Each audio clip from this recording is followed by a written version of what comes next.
அந்த மனுஷன் சத்தியமா இது வரைக்கும் அவருக்குன்னு செலவு பண்ணதே கிடையாது. ஒரு இன்னர் வாங்கணும்னா கூட வாங்க வர மாட்டார். நான் கெஞ்சணும், அப்ப ப்ளீஸ் பா வாங்கிக்கோப்பா, ஏன் இந்த இங்க ஒரு கடை இருக்கும், நான் போய் டி ஷர்ட் நான் இருக்க எடுக்கிறேன், கடையை விட்டு வெளியே ஓடிட்டாரு. நீ உனக்கு ட்ரெஸ் எடுத்துட்டல, நான் பில் பே பண்ணிட்டேன், நீ வெளியே வந்து நான் வாங்க மாட்டேன். நீ வாங்கிட்டு வந்தீங்கன்னா நான் திரும்ப எடுத்துட்டு போய் அந்த கடைக்குள்ள கொடுத்துருவேன். எனக்கு எப்ப தேவையோ அப்ப நான் வாங்கிக்கிறேன், எனக்கு வேண்டாம். ரொம்ப அவாய்ட் பண்ணுவார். இது வாங்கி கொடுத்தோம் தெரியாம நான் வாங்கிட்டு போயிட்டு இவரை கூப்பிடவே மாட்டேன். அதனால இவருக்கு எதுனா வாங்குற மாதிரி இருந்தா நானே போய் தெரியாம வாங்கிட்டு வந்துடுவேன். அப்ப எனக்கு இந்த கலரே பிடிக்கலப்பா, அது கொஞ்சம் காஸ்ட்லியா இருந்துச்சுன்னா. அது ஏன்னு கேட்டீங்கன்னா அவருக்கு வந்து பிராண்டட் வந்து பிடிக்காமலே அப்படி கிடையாது. மனுஷன் எல்லாத்தையுமே போட்டு ஃபுல்லா அனுபவிச்சு எனக்கு இது போதும், நான் அனுபவிச்சிட்டேன் எல்லாத்தையுமே. எனக்கு வந்து நகை மேல ஆசை கிடையாது, ட்ரெஸ் மேல ஆசை கிடையாது, பிராண்டட் ஐட்டம்ஸ் மேல ஆசை கிடையாது. எல்லாமே நான் பார்த்தாச்சு. இதுக்கு மேல நான் சிம்பிளா இருந்தேன். இதுக்கு மேல நான் சம்பாதிக்கிற ஒரு ரூபாயா இருந்தாலும் அது என் பசங்க, என் குழந்தைக்கு, என் பொண்டாட்டி, அவ்வளவுதான். அதை தாண்டி வந்து யாருமே எதுவுமே இல்லாம இருக்காங்க இல்லையா, அவங்களுக்கு கொடுத்துட்டு போயிடுவாங்க காசு. நம்மளுக்கு மீறி எக்ஸ்ட்ரா இருந்தா நம்மகிட்ட கேஷ் இருக்கா, அப்படி போறோமா, யாராச்சும் எதுவுமே இல்லாம இருக்காங்களா, நம்ம அவங்களுக்கு கொடுக்குற ஸ்டேட்டஸ்ல நம்ம இருக்கோமா, கொடுத்துருவோம். அவங்க சந்தோஷப்படுறாங்களா, அதை பார்த்து நம்ம சந்தோஷப்பட்டுவோம். இந்த மாதிரி விஷயம் அவர் எங்களுக்கு கத்து கொடுத்தது. ஆக்சுவலா இப்ப அம்மா சொன்னாங்களா ட்ரெஸ் எடுக்கலன்னு, அன்னைக்கு ஒரு நாள் ட்ரெஸ் எடுக்கலன்னுப்பா,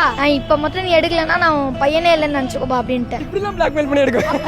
அப்ப வந்து அப்ப அவர்கிட்ட காசு இல்ல. அப்ப நாளைக்கு வந்து ஒரு காசு வரும்போது 3 பேருக்கும் சேர்த்து அந்த மாதிரி ஒரு ட்ரெஸ் எடுத்துட்டு என்னப்பா ஓகேவாப்பா ஹாப்பியாப்பா அப்படின்னு சொல்றாரு. அப்ப வந்து நான் யோசிச்சிருக்கேன், சே இந்த மாதிரி ஒரு அப்பா கிடைக்கிறதுலாம் ரொம்ப கஷ்டம் அப்படின்னு சொல்லிட்டு நான் யோசிச்சு ஃபீல்லாம் பண்ணி அழுதுருக்கேன் நிறைய வாட்டி. வாழ போற வாழ்க்கை கொஞ்ச நாள் வாழ்க்கை தான். இதுல வந்து சும்மா போட்டி பொறாமை சண்டை எல்லாமே போட்டு நீங்க என்ன எடுத்துட்டு போறோம், ஒன்னும் கிடையாது. இருக்கிற வரைக்கும் சந்தோஷமா வாழணும், அதுதான் லைஃப். இருக்கிறத வச்சு வாழணும், பறக்கிறதுக்கு ஆசைப்படுவேன். இப்போ முக்காவாசி பேருக்கு சண்டை வருது, ஃபேமிலி பிரியுதுன்னா மெயின் காரணம்னா நம்ம சண்டை போடுறோமா, ஃப்ரெண்டு இருப்பான், அவன் ஃப்ரெண்டு கிட்ட போய் சொல்லுவான், என் ஒய்ஃப் இருப்பான், அவன் ஃப்ரெண்டு கிட்ட போய் சொல்லுவான், ஃபேமிலியில போய் சொல்லுவாங்க. இதனால என்ன ஆகும்னா பெருசாகும், அது சின்ன பிரச்சனை பெருசாகும், அது அப்படியே போய் பெருசா பலூன் மாதிரி வெடிச்சிடும். வெடிச்சதுன்னா என்ன அவன் முடிஞ்சிருக்காரு. அது வந்து நம்ம 2 பேருக்குள்ளேயே ஒரு ஜாலியா ஒரு ரவுண்டு போனோமா, இங்கெல்லாம் போனோம் இல்லடி. சிம்பிள் என்ன தெரியுமா பிரதர், ஒன்னா இருக்கணும், சந்தோஷமா இதே மாதிரி இருக்கணும்னா உங்க 2 பேருக்கும் சண்டைனா அதை நீங்க தான் பேசி தீர்த்துக்கணும். ஏன் அப்பா அம்மாவும் உள்ள வரக்கூடாது, அவங்க அப்பா அம்மாவும் வரக்கூடாது. ஏன்னா அவங்க எல்லாருமே தேர்ட் பர்சன் தான். ஒன்ஸ் உங்களுக்கு மேரேஜ் ஆயிடுச்சா நீங்க தான் அதை பேசி தீர்த்துக்கணும். அப்படி உங்களால அதை பேசி தீர்த்துக்கவே முடியல அப்படின்னும் போது உங்களுக்கு இந்த மாதிரி ஒரு குட்டி இருக்கும்ல, அதுக்காகவாவது நீங்க யோசிக்கணும். நீங்க செகண்ட் பார்ட்டா அவங்களை யோசிச்சீங்கன்னா